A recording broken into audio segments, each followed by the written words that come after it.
ನಮಸ್ಕಾರ ವೀಕ್ಷಕರೇ, PR ಅಕಾಡೆಮಿಗೆ ಸ್ವಾಗತ. ಈ ವಿಡಿಯೋದಲ್ಲಿ ಕರ್ನಾಟಕ ಅಬಕಾರಿ ಇಲಾಖೆಯಿಂದ ಯಾವ್ಯಾವ ಹುದ್ದೆಗಳಿಗೆ ಅರ್ಜಿಯನ್ನ ಕರೆದಿರ್ತಾರೆ, ಅಪ್ಲಿಕೇಶನ್ ಹೇಗೆ ಹಾಕ್ಬೋದು, ಉದ್ಯೋಗ ಸ್ಥಳ ಎಲ್ಲಿರುತ್ತೆ, ಸ್ಯಾಲ್ರಿ ಏನಿರುತ್ತೆ, ಇದೆಲ್ಲದರ ಬಗ್ಗೆ ಮಾಹಿತಿಯನ್ನ ತಿಳಿಸ್ಕೊಡ್ತೀವಿ.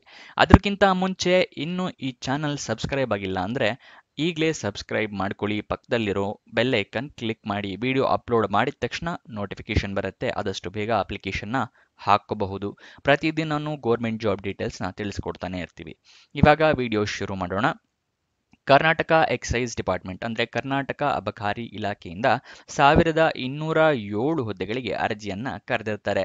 ಉದ್ಯೋಗ ಸ್ಥಳ ಕರ್ನಾಟಕದಲ್ಲಿ ಖಾಲಿ ಇರುತ್ತೆ. ಸ್ಯಾಲ್ರಿ ಡೀಟೇಲ್ಸ್ನ ನೋಡೋದಾದ್ರೆ 21,400 ರೂಪಾಯಿಂದ ಹಿಡಿದು 58,250 ರೂಪಾಯಿ ಪರ್ ಮಂತ್ ಇರುತ್ತೆ. ನೆಕ್ಸ್ಟ್ ಯಾವ್ಯಾವ ಹುದ್ದೆ ಎಷ್ಟೆಷ್ಟು ಖಾಲಿ ಇದೆ, ಎಷ್ಟು ಸ್ಯಾಲ್ರಿ ಅಂತಲೂ ತಿಳಿಸ್ಕೊಡ್ತಾ ಇದ್ದೀನಿ, ನೋಟ್ ಡೌನ್ ಮಾಡ್ಕೊಳ್ಳಿ. ಎಕ್ಸೈಸ್ ಕಾನ್ಸ್ಟೇಬಲ್ ಹುದ್ದೆ 942 ಇದೆ. ಎಕ್ಸೈಸ್ ಸಬ್ ಇನ್ಸ್ಪೆಕ್ಟರ್ ಹುದ್ದೆ 250 ಇದೆ. ಕಾನ್ಸ್ಟೇಬಲ್ ಹುದ್ದೆಗೆ 21,400 ರೂಪಾಯಿಂದ ಹಿಡಿದು 42,000 ರೂಪಾಯಿ ಇರುತ್ತೆ. ಅದೇ ಸಬ್ ಇನ್ಸ್ಪೆಕ್ಟರ್ ಹುದ್ದೆಗಾದ್ರೆ 30,350 ರೂಪಾಯಿಂದ ಹಿಡಿದು 58,250 ರೂಪಾಯಿ ಇರುತ್ತೆ. ನೆಕ್ಸ್ಟ್ ಎಜುಕೇಷನ್ ಕ್ವಾಲಿಫಿಕೇಷನ್ ವಿವರ ನೋಡಿದ್ರೆ 10th 12th ಡಿಗ್ರಿ ಆಗಿರಬೇಕು, ರೆಕಗ್ನೈಸ್ಡ್ ಬೋರ್ಡ್ ಅಥವಾ ರೆಕಗ್ನೈಸ್ಡ್ ಯೂನಿವರ್ಸಿಟಿಯಿಂದ. ಓಕೆನಾ. ನೆಕ್ಸ್ಟ್ ವಯೋಮಿತಿಯ ಡೀಟೇಲ್ಸ್ನ ನೋಡೋದಾದ್ರೆ ಮಿನಿಮಮ್ 18 ವರ್ಷ, ಮ್ಯಾಕ್ಸಿಮಮ್ 35 ವರ್ಷದವರು ಕೂಡ ಅಪ್ಲಿಕೇಶನ್ ಹಾಕಬಹುದು. ಆದರೆ ಕೆಲವೊಂದು ಕ್ಯಾಟಗರಿ ಅವರಿಗೆ ವಯೋಮಿತಿ ಸಡಿಲಿಕೆ ಕೊಟ್ಟಿರ್ತಾರೆ. ಯಾವ ಕ್ಯಾಟಗರಿ ಅವರಿಗೆ ಎಷ್ಟು ವಯೋಮಿತಿ ಸಡಿಲಿಕೆ ಅಂತ ತೋರಿಸ್ತಾ ಇದ್ದೀನಿ, ನೋಡ್ಕೊಳ್ಳಿ. 2A 2B 3A 3B ಕ್ಯಾಂಡಿಡೇಟ್ಸ್ಗಳಿಗೆ 3 ವರ್ಷದ ಸಡಿಲಿಕೆಯನ್ನ ಕೊಟ್ಟಿರ್ತಾರೆ. ಅದೇನಾದರೂ ನೀವು SC ST ಕ್ಯಾಂಡಿಡೇಟ್ಸ್ ಆಗಿದ್ರೆ ನಿಮಗೆ 5 ವರ್ಷಗಳ ಸಡಿಲಿಕೆಯನ್ನ ಕೊಟ್ಟಿರ್ತಾರೆ. ಅಪ್ಲಿಕೇಶನ್ ಫೀಸ್ ಅದರ ಬಗ್ಗೆ ಡೀಟೇಲ್ಸ್ನ ತಿಳಿಸ್ಕೊಡ್ತೀನಿ. ಅದಕ್ಕಿಂತ ಮುಂಚೆ ಹೊಸದಾಗಿ ವಾಟ್ಸಪ್ ಚಾನಲ್ನ ಓಪನ್ ಮಾಡಿದ್ದೀವಿ. ವಿಡಿಯೋ ಡಿಸ್ಕ್ರಿಪ್ಷನಲ್ಲಿ ಚಾನಲ್ ಲಿಂಕ್ ಇದೆ, ಇದನ್ನು ಕ್ಲಿಕ್ ಮಾಡಿದ್ರೆ ಈ ಪೇಜ್ ಓಪನ್ ಆಗುತ್ತೆ. ಇಲ್ಲಿ ನೀವು ಫಾಲೋ ಕೊಟ್ಕೊಂಡು ಪ್ರತಿದಿನನೂ ಡೀಟೇಲ್ಸ್ನ ನೋಡ್ಕೋಬಹುದು ಮತ್ತು ವಿಡಿಯೋನು ನೋಡ್ಕೋಬಹುದು. ಇಲ್ಲಿ ಎಷ್ಟೊತ್ತಿಗೆ ಬರುತ್ತೆ ಅಂತ ಡೀಟೇಲ್ಸ್ ಇದೆ ನೋಡಿ. ಹಾಗೆ ನಿಮ್ಮ ಫ್ರೆಂಡ್ಸ್ಗಳಿಗೂ ಇಲ್ಲಿಂದ ಶೇರ್ ಕೂಡ ಮಾಡಬಹುದು. ಅಪ್ಲಿಕೇಶನ್ ಫೀಸ್ನ ಡೀಟೇಲ್ಸ್ನ ತಿಳಿಸ್ಕೊಡ್ತಾ ಇದ್ದೀನಿ. ಅಪ್ಲಿಕೇಶನ್ ಫೀಸ್ ಏನೂ ಇರೋದಿಲ್ಲ, ಏನು ಅಮೌಂಟನ್ನು ಕೂಡ ನೀವು ಕಟ್ಟೋ ಅಗತ್ಯ ಇಲ್ಲ. ಯಾಕಂದರೆ ಬೇರೆ ಹುದ್ದೆಗಳಿಗೆಲ್ಲ 500, 1000 ಈ ಥರ ಹಲವಾರು ಅಮೌಂಟ್ನ ಅಪ್ಲಿಕೇಶನ್ ಫೀಸ್ ಇರುತ್ತೆ. ಇಲ್ಲಿ ಫ್ರೀ ಆಫ್ ಕಾಸ್ಟ್ ಇದೆ, ಎಲ್ಲರೂ ಅಪ್ಲಿಕೇಶನ್ ಹಾಕೋಬಹುದು. ಸೆಲೆಕ್ಷನ್ ಪ್ರೋಸೆಸ್ನ ನೋಡಿದ್ರೆ ಕಾಂಪಿಟೇಟಿವ್ ಎಕ್ಸಾಮ್ ಇರುತ್ತೆ.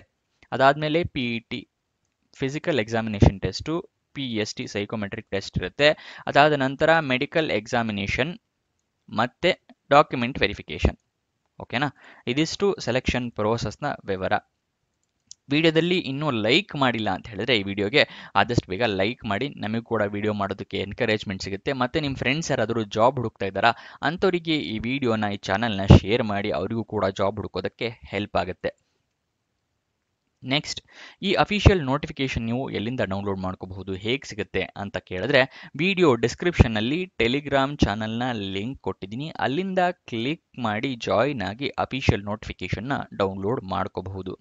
ಆದರೆ ಇದಕ್ಕೆ ಯಾವಾಗ ಓಪನ್ ಆಗುತ್ತೆ ಅಪ್ಲಿಕೇಶನ್ ಹಾಕೋದಕ್ಕೆ ಅಂತ ಅವರು ಮೆನ್ಷನ್ ಮಾಡಿರೋದಿಲ್ಲ. ನೋಟಿಫಿಕೇಶನ್ ಮೆನ್ಷನ್ ಮಾಡಿದ್ದಾರೆ. ಅಪ್ಲಿಕೇಶನ್ ಓಪನ್ ಆದಾಗ ಇನ್ನೊಂದು ನೋಟಿಫಿಕೇಶನ್ ಅವರು ಕಳಿಸ್ತಾರೆ. ನೀವು ಇವಾಗ ಕಳಿಸಿರೋ ನೋಟಿಫಿಕೇಶನ್ನ ಎಲ್ಲ ಓದ್ಕೊಂಡು ಡಾಕ್ಯುಮೆಂಟ್ಸ್ ಎಲ್ಲ ರೆಡಿ ಮಾಡಿ ಇಟ್ಕೊಳ್ಳಿ. ಅಪ್ಲಿಕೇಶನ್ ಓಪನ್ ಆದ ತಕ್ಷಣ ನೀವು ಅಪ್ಲಿಕೇಶನ್ನ ಹಾಕೋಬಹುದು. ನಾನು ಕೂಡ ವಿಡಿಯೋ ಮಾಡಿ ತಿಳಿಸ್ಕೊಡ್ತೀನಿ ಈ ಚಾನಲ್ಲಿ ಯಾವಾಗ ಓಪನ್ ಆಗುತ್ತೆ, ಯಾವಾಗ ಕೊನೆಯ ದಿನಾಂಕ ಅಂತ ಹೇಳಿ. ಓಕೆನಾ. ಅಫಿಷಿಯಲ್ ವೆಬ್ಸೈಟ್ನ ನೋಡೋದಾದ್ರೆ stateexcise.karnataka.gov.in. ಇದಿಷ್ಟು ಈ ಜಾಬ್ನ ವಿವರ. ಎಲ್ಲ ತಿಳ್ಕೊಂಡಿದ್ದೀರಾ ಅಂತ ಅನ್ಕೊಂತೀನಿ. ಏನಾದರೂ ಡೌಟ್ಸ್ ಅಥವಾ ಕ್ವಶನ್ಸ್ ಇದೆಯಾ ಕಮೆಂಟ್ ಬಾಕ್ಸ್ನಲ್ಲಿ ಕಮೆಂಟ್ ಮಾಡಿ, ನಾವು ಉತ್ತರ ಕೊಡೋದಕ್ಕೆ ಪ್ರಯತ್ನ ಮಾಡ್ತೀನಿ. ಕೊನೆಯದಾಗಿ ಲೈಕ್ ಮಾಡಿಲ್ಲ ಅಂದರೆ ಲೈಕ್ ಕೊಡಿ.